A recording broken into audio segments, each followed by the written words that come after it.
right? It started with one camera in my office, and in order for us to do the podcast, we had to slide out my my regular furniture. Oh, that's not my desk, but like my regular chairs and stuff, right? And then we slid in this table and these other chairs that I basically bought from Marshall's because I just wanted something, and we were figuring it out on the fly, and those still did really well, right? And that's what you can do as an advisor. Just start.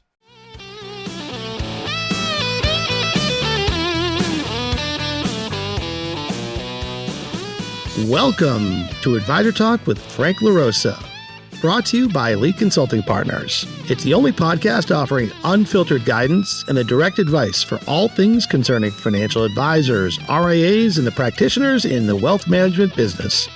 And now, welcome to the show.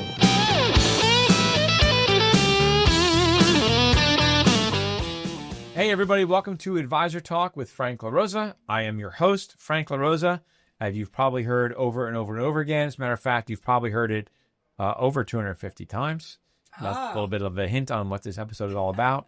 Anyway, joined here by my lovely co-host, Vanna White. No, just Stacey Frank, Executive VP of Sales at Elite Consulting Partners. Happy to be back for the 250th time. I think I just gave away the secret. Spoiled it.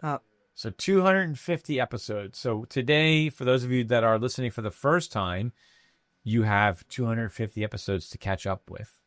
Wow. And for those of you that have been following us for the whole time, thank you very much.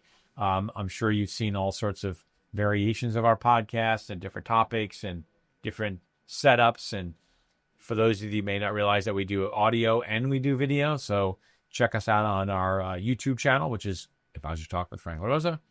In Spotify or wherever else people watch stuff, or listen to things. And how many followers did we have years ago? Because what was the first year of the podcast? Do we even remember? First year. So we started doing the podcast in 2019.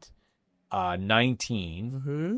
I know that because I was at an event in Coeur d'Alene in 2019, and I was basically being talked into sort of doing this because I was a little bit nervous about talking, and not that I get nervous about talking. Anyone that knows me knows I don't care about talking. But doing it on a recording and all the stuff that goes into doing a podcast, because it actually is not easy to do a podcast and to do them consistently. You see a lot of people that sort of start a podcast and then they stop doing them. But really where it came down, where this whole idea came from, was that we used to have great conversations at the office about stuff. Right, topics and industry stuff going on, and firms, and succession and M&A and 1099. One of our best episodes, or actually, I think our single best performing episode is W2 versus 1099. Did you do the math? Did you do the math? One of our top rated episodes, and that was way back then, right? And it's still a hot topic today because there's still this huge trend of W-2 advisors going 1099 and or W-2 advisors not understanding the math, not doing the math, and realizing how much money they're leaving on the table if that's a decision that they want. And so we still have that same conversation. But, so we had these we were doing these things, and, we just kept saying, man, we should do a podcast, or we should just record these conversations. And that's when someone said, well, you should do a podcast. And that's where this whole thing started from. And it's been sort of an evolution from there. We've had some great guests on. Actually just had a guest just did a recording with Michael Durbin, who's the CEO of Cetera. Right. That was a really good one, nice and bright and early in the morning. You know how I like that. But it was great, and it got me going for the day. It was energizing, super funny guy, really smart, really advisor-centric, and it was really a great podcast. We've had on Rich Steinmeier from LPL, Scott Curtis from Raymond James. He's now the COO of Raymond James. At one point, he's the president. We've had Jody Perry, Shannon Reed, Kristen Kimmel from Mosaic, Kim Sanders from LPL. Swiss. From when they launched the Swiss model. I had Rich Steinmeier on a couple of times. The first time I had him on it was during COVID, because I remember he was sequestered in a hotel because he had COVID at the time. And that was when they launched their Linsco model. And that was, a great thing. And so then we had him on most recently earlier this year. And we've had other people. We've had on people from Stewart Partners. We've had on people from Sanctuary and all the big players. Yeah, we've done live podcasts at our annual conference. Those were fun. Yeah. We did some live podcasts. We've talked about PE. We've talked about succession planning. We actually did probably one of my favorite episodes. And there's a lot of great episodes, but we just recorded a podcast with Ken Greider from Raymond James Investment Banking. And then we did a follow-up, which just got released last week, with 5 advisors that all specialize in that business. It was a great episode, and it was really all about how to basically build, it'll sort of lean into educating yourself about business owner strategy and exit strategies and all that other stuff. It was really, really good. And so we've gotten better at it, but there's still a lot more to get excited about, because I think there are some other guests on that we think about having on, people from inside the industry, people from outside the industry that I feel like can add value to advisors just in other areas, right? One of the areas that I think is missing within our industry is this sort of business development, operational skill set that financial advisors need when they go from W-2 to 1099. Just running of the business. Just running a business. Yep. Forget about the fact that it's in financial services. Just running a business. Yep. And I've literally had some of the larger wirehouse teams that I've been privileged to work with. Anytime we have a due diligence discussion with, any of the premier firms we work with and their business consulting group, not leading the witness here, they get off the call and they say, wow, Stace, that was the best part of the due diligence. It's just running a business, making business decisions, making efficient business decisions 101. So, that is a topic that we get a lot of great interest and curiosity about. What were some of the other exciting episodes for you, at least? I mean, I think... Because you weren't... Well, let me back up for a second. Yeah, let me back up for a second. You're a newbie, but you're like a pro now. Yeah, I remember when, like it is. I remember when you first came on and you were so nervous and you were just worried about what you were going to say, and I was like, well, just speak whatever you feel like. So, and now you're like, let's just get this thing going and start. Yeah, I just think it's just mimicking what we're delivering to our audience. It's just actual conversations. Like if I'm sitting on a call or a Zoom meeting with an advisor, I'm saying all the same things. This is not scripted. It's not, we have some notes, but we don't even. We're funny. This little inside baseball. Like so, every week we get like notes. Idea, not really notes, but ideas. Yeah, content. And almost every single week we're like, we're just gonna talk. Right, because we want to make it conversational. Right. We don't want to sound scripted or pitching one. We try to come up with unbiased, good educational content so financial advisors can make the best decision for their business. And almost always it's based on actual conversations that we've had with advisors that week, right? Or with firms that week about stuff.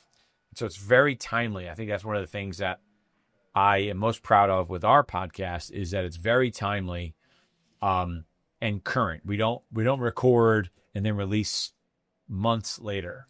No. We record and get it out because I think it's important to get out what's going on in the marketplace soon. There were some things, lots of announcements this year with mergers and stuff like that. The acquisition landscape. That was huge. Landscape. Yeah. Yeah, we didn't decide on that topic. That topic kept coming at us in droves, just like the topic around, the enterprise level multiple and what can I get for my business? Is it do I hear 10x? Do I hear 18x? I mean, I just had a conversation right before this podcast on exactly that. What does it even mean? So this is all real content that comes at us. What I find, if you look back some of the episodes that we did initially, and some of them are not really repeat episodes, but it's similar topics, because even though we've been doing this now for, the better part of 6 years, the topics are always in the industry, right? So we were talking about this before the recording about how we've done some podcasts on, deals at all-time highs and stuff like that. And that was years ago. And now deals are all-time highs, but it's exponentially higher. So, what is 5 years from now going to be? Are deals going to be higher 5 years from now? Mm-hmm. So, The deal bubble. We'll call It's a deal bubble, right? And so, look, I think that we've tried to, our goal with these podcasts is to bring real truth to the industry. Mike actually, which I thought was a high compliment, and he meant it as a compliment, but he was saying like, hey, I listened to your podcast, and I would describe you as like a Mythbuster, because we were talking about why not everybody has to go 100% RIA. Why a hybrid model or a model with a brokerage component of it is still really important, right? But no one wants to talk about that because it's not like cool to talk about like not going RIA, right? Yeah. And so he was like, "Well, I've heard your podcast, and you're like a mythbuster, and so I know that you feel this way." Something to that effect. Yeah, I think that again, here I am just having a conversation with a large team at a bank-driven firm. Let's keep it at that. And when I brought up the topic of, some advisors, drop their Series 7s and they get rid of the commission-based business and it's all forward-thinking, recurring revenue, there was like an awkward silence in the conversation. And I mean, this is like a $6-7 million team. And they're like, wait, what do you mean? What do you mean drop my licenses? I was like, we have a lot to talk about. Oh, they didn't tell you that part. Right. But anyway, I think the point is that we are completely agnostic to any aspect of this conversation. It's whatever is best for the advisor. Being in a traditional wirehouse or bank-driven firm, W-2, which is fine, or I call it the wild, wild west side of the RIA, where advisors are dropping their Series 7 licenses and everything else in between. We see it all. Yeah. One of the things that has changed, which we have been talking about lately, is that when we first started talking about this stuff or having a podcast, and maybe it was out there, but we just were clueless. But there really was no topic around AI, right? And it wasn't really a thing. And now it seems like we're always talking about it, right? And that in the industry has actually come. I'm not going to say come a long way. I'm going to say maybe come a long way quickly in terms of embracing AI. And there are firms out there, when talking about technology and AI, there are firms out there that have quickly embraced it. And so I think for advisors, it just goes to show you like how fast the industry can change. And, we've done some great podcasts on this stuff. We've done some great podcasts on technology and the importance of CRM systems and the importance of data. 5 years ago, 6 years ago, we weren't really talking about data. Yeah, I wouldn't even know what a KPI was back then. Right. Well, we were talking about margins and stuff like that, but, not really understanding how to evolve your business, right? And even though we, you track stuff, right? But you don't really know how important data is to really driving your business until you start understanding your data and start looking at it, like sports teams do. They know every single thing that happens on a baseball field or a football field, and that allows them to make fast decisions. And that's one of the things I think for me has changed with our business and what we're doing, is that we are really much more obsessed with data than ever before. And so advisors need to be thinking about that thing. And so I would say that's something that has changed that wasn't around before. The desire and the movement from W-2 to 1099, that's still going on. You made a point, I think it was you, that this sort of the succession topic is not necessarily just an exit. Back 5 or 6 years ago, when you talked about succession planning, that was really about like, the exit of the business, and you were going to leave the business. Yeah, and what's the firm going to give me? Like, here's our deal. Right. Sort of take it or leave it. Take it or leave it. Right. Retiring in a wirehouse versus retiring, 1099 capital gains and flexibility to determine evaluation. That I don't even think that existed. It's just not to this extent. It didn't really, but what really didn't exist at the time, it was almost like a black and white conversation. That's what I mean. Right. Yeah. Like you either are retiring or you're not retiring. Right.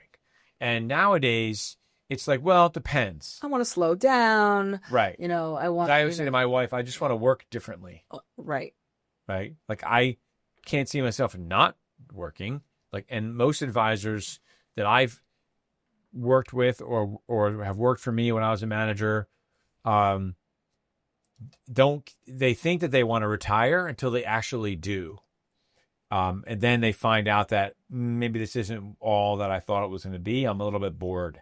Yeah, well, think about it. We've had some advisors in their, even late 70s and early 80s that they're just kicking the can, fatiguing the process because they're more worried. They're less worried about the economics as they are, gosh, what will my purpose be if I live another 15 years? Yeah, well, I mean, that's a real conversation. Yeah, I mean, look, I have some great friends that are in their mid 70s and they don't have any interest in not working. I mean, but I think that's an evolution as we look at the evolution of our podcast and we look at the evolution of the industry. That's it. That's been an evolution.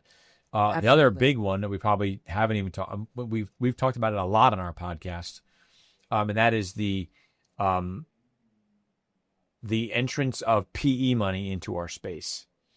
2000, it was coming in before 2019, but over the last 5 years or so, it's really gotten prevalent.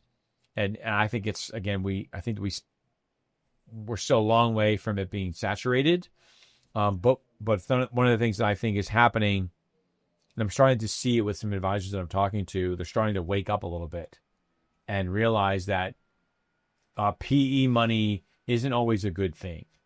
Right, PE money is. I was having a conversation last week with a big advisor, and he wasn't going down this road, but he was an acknowledgement of, I looked into that and basically realized pretty quickly that once I do that, I'm effectively an employee of that private equity firm. Well, I think the message that we've delivered home on in all of our podcasts where we talked about it is know your PE partner. Not all PE firms are created equal. Their intentions, the way they structure their deals. Yeah. And we're seeing more and more PE firms come out of the woodwork from all different concentrations. Yeah. Let's leave it at that. Right. All the parts of the world. And intentions. Right. All different parts of the world with different intentions, different goals. And, these PE firms, this is sort of like a warning here, like almost like on TV when it goes like, whatever they call that on TV, gives you the buzzing warning, like the emergency broadcast, right? The emergency broadcast alert system, right? When you're talking about getting in bed with PE, just remember that they've been doing this a lot longer than you, and they know all of the little triggers, and they're not signing any deal that is not in their best interest. Yeah. Across the board. And so enter those deals lightly, get a good attorney because you're going to need one because they have dozens of good attorneys. One of the things that I learned from sort of this topic is that, yes, there's traditional PE firms, the disruptor, the aggregator, we talk about this stuff all the time, but PE doesn't, or better yet, an investment stake in your business, whether it's majority, minority, it doesn't have to come from a big, bad, disruptive PE firm. It can come from family office investors or some other entity. We're seeing insurance companies, investment banks, private capital. We work with some firms that utilize the executive leadership capital. Yeah. So not all PE. That term PE is just like a very broad umbrella. I think it's a generic, right. Exactly. It's very generic. Right. Yeah. That's my point. Yeah, I think, right. So when we use PE, it's all different types of just private money, and so you just have to be careful about that. But I just, I think about like the other thing I was going to make this comment earlier on. We were talking about how this whole thing started, and it was conversations in our office, and just, hey, hit record and see what happens. We try to get advisors to do the same thing because nowadays, especially when you're on the, in the independent space, right? And again, for those of you that don't quite understand this, when we say independent, it means independent broker dealers and it means RIA space. There's no different. Where there's an ownership component. You're independent. You're right. 1099. Yep. You're running your own shop. Even if you're affiliated with some other firm, you're still 1099. You can generally do things.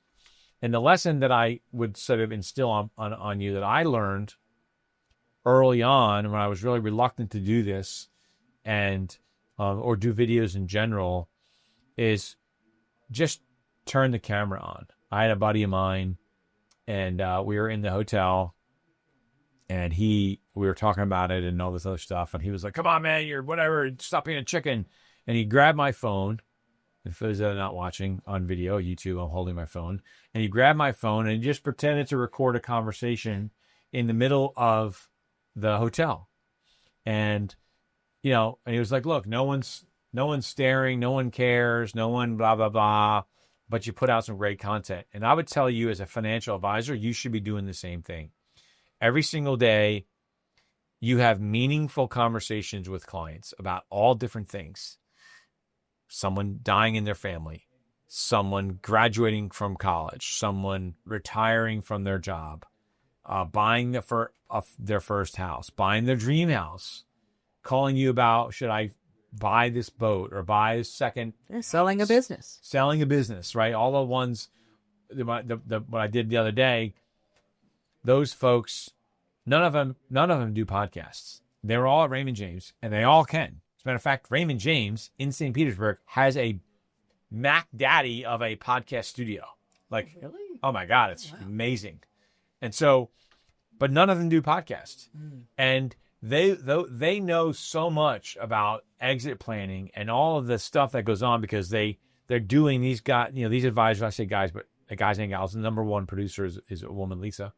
And this is what they do all the time. There's so much content that they have that they should be talking about. Just turn the camera on. Yeah, and they don't realize like how authentic. I mean, Right. Some of our best, we call them hot mic episodes, some of our best content that we've received of the feedback is when we're just sitting here on our cameras, just pre-podcast and having a conversation about something. It's like, oh, we should have recorded that. One of our single best performing podcasts is when you were going on a rant about kids nowadays.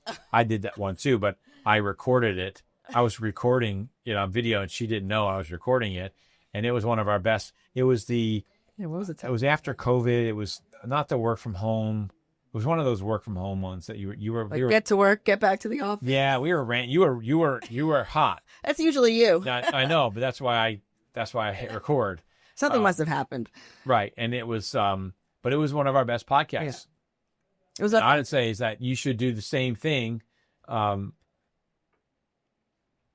You should do the same thing when you're having a conversation with a client or prospect.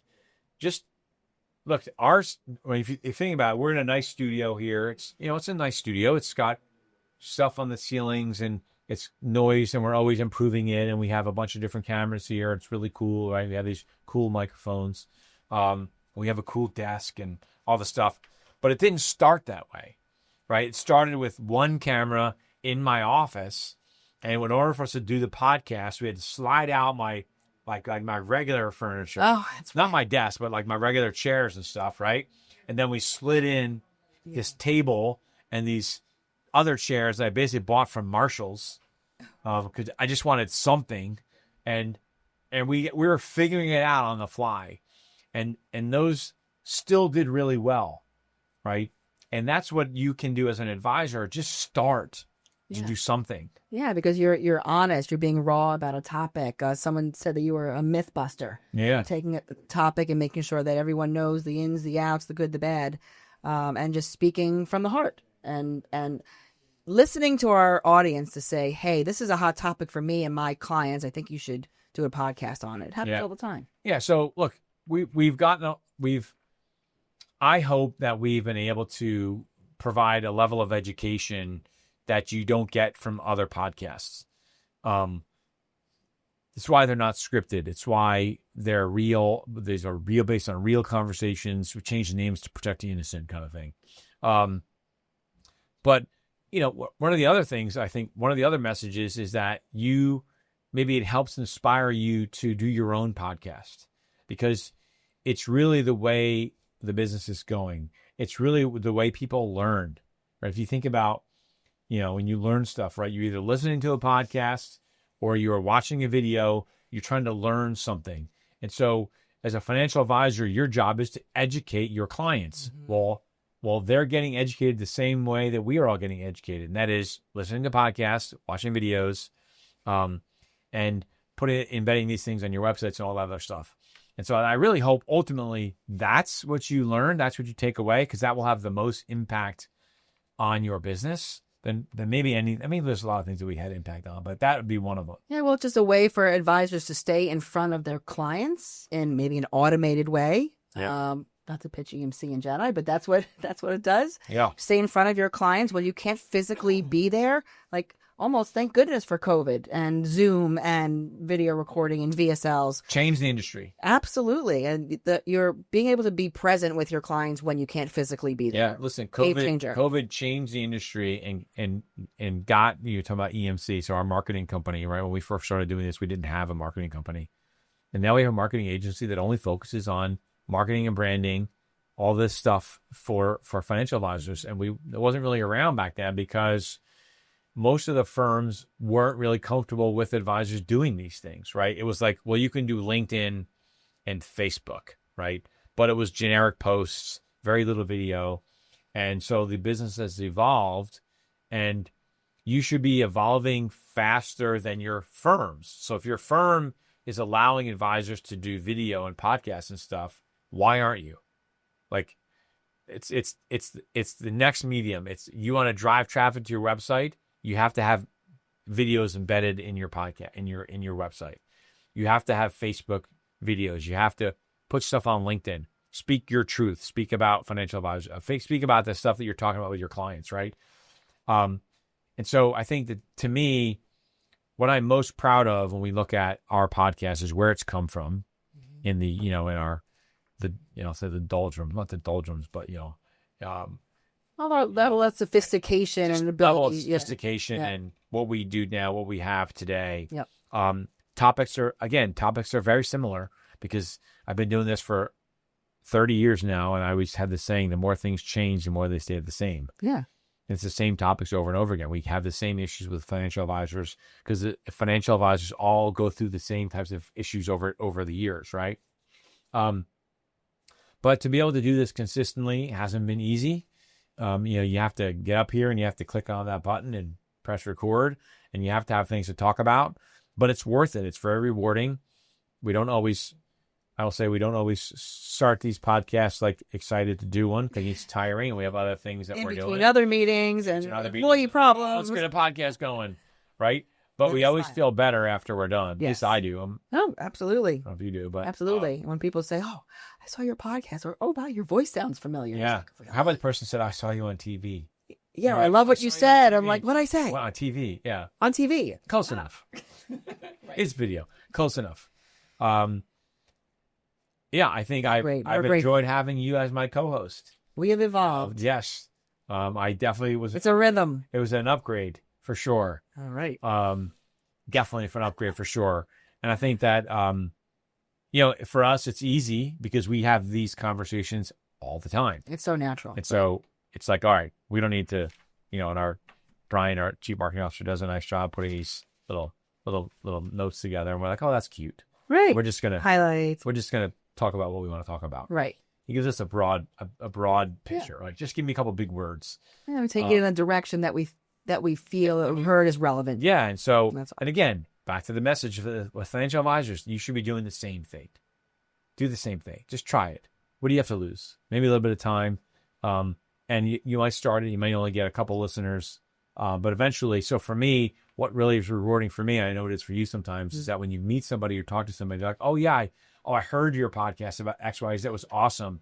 Yeah. Really learned such and such. Or I sent that to a buddy of mine. Yeah, or I started doing videos, or I automated something to my clients, or I'm really going to consider, going to the RIA hybrid space. Yeah. And thank you for teaching that to me. Right. I had no idea. That's the win. That's the win. That's the win, right? We don't advertise on here. Yes, we get clients call in from here, and we help them, but that's great. But the win is when we really help somebody with something that maybe they were struggling with, or they weren't sure, and they were really not feeling great about taking PE money, and they weren't really sure. And we did an episode on it or whatever, and it really helped them confirm what they didn't really want to do, right? Yeah, I had no idea about XYZ, and I heard it from your podcast. Right. I mean, that's... Right. Yeah. Or I listened to this guy, you had this guest on, or we've had guests in here. We've had 3 people in here at one time. Those are always fun. Yeah. All different people. And so it's been super fun. So anyway, so listen, we appreciate everyone listening to us, following us, hanging in with us through the years. and it's evolved. We love the feedback. We really do love the feedback. Topics, any other things that people want to talk about, let us know. We are excited for the next 250 episodes. Oh, gosh. I think we'll we'll go. Like how old then? Well, yeah. Well, we're going to go at a much faster pace. Yes. But we have a really great lineup of things we're going to do, over the next 250 episodes. We're going to sort of level up. Not that we haven't leveled up our guests, right? I mean, Mike Durbin from Cetera, CEO, that's pretty level up. It's pretty high level, right? But we have some other ideas and things we're going to be doing, and we're excited about that. Really just trying to add more value to the financial advisor community and be of service. Yeah, keep it fresh. Diversify. Keep it fresh. Keep it fresh. That's the phrase. We're gonna close out on that. Keep it fresh. So thank you very much. We appreciate it, and keep it fresh. Keep it fresh. And don't forget to check us out on our YouTube channel, Advisor Talk with Frank LaRosa. You can go to my Instagram account, which is franklarosa.elite. You can email Stacey at Stacey@eliteconsultingpartners.com. Stacey, don't forget the E. My number is 856-816-6322 or Frank at eliteconsultingpartners.com. Here we go. And we appreciate you taking the journey with us. And we appreciate you staying on the bus with us as we move forward to our next evolution of this thing, which we're really excited about. Stay on the bus and keep it fresh. Keep it fresh. Thanks for listening. Bye-bye. Thanks for listening to Advisor Talk with Frank LaRosa. If you're looking for more advice or solutions on any topics relating to the financial services industry, or just want to subscribe to our podcast, head on over to eliteconsultingpartners.com/podcast.